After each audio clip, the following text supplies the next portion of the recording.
Mengenal diri sendiri. Kalau lu bisa kasih nilai 1 sampai 10, seberapa kenal sih lu sama diri lu sendiri? Hey guys, welcome to Asa Diri.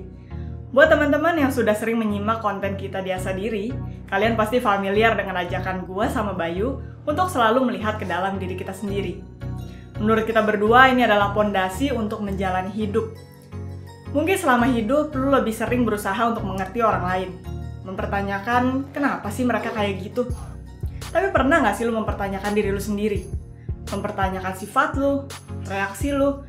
Pernah nggak lu melontarkan pertanyaan seperti, kenapa sih gue orangnya nggak sabaran? Kenapa sih gue gampang banget tersinggung dan marah? Kenapa sih gue nggak punya percaya diri? Kenapa gue gampang menyerah? So, kenapa kita perlu mempertanyakan itu semua? Simple.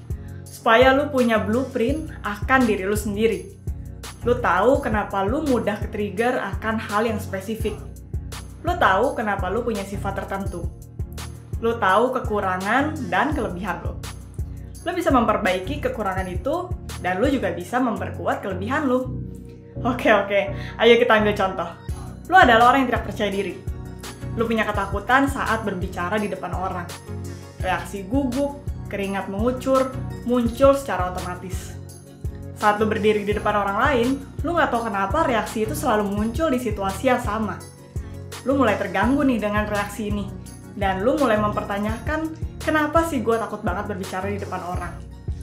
Setelah lu mengambil waktu untuk diri lu sendiri, dan lu memutar skenario saat lu kecil, ternyata waktu lu SD, lu pernah disuruh berbicara di depan kelas, dan teman-teman lu ngetawain lu. Lu merasa down banget saat itu. Lu sedih. Lu merasa kecil.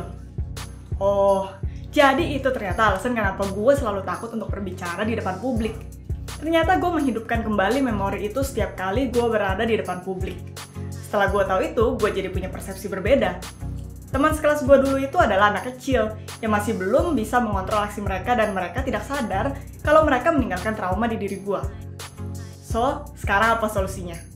Menyadari bahwa kejadian itu sudah berlalu, dan kejadian itu tidak mendefinisikan diri gue yang sekarang.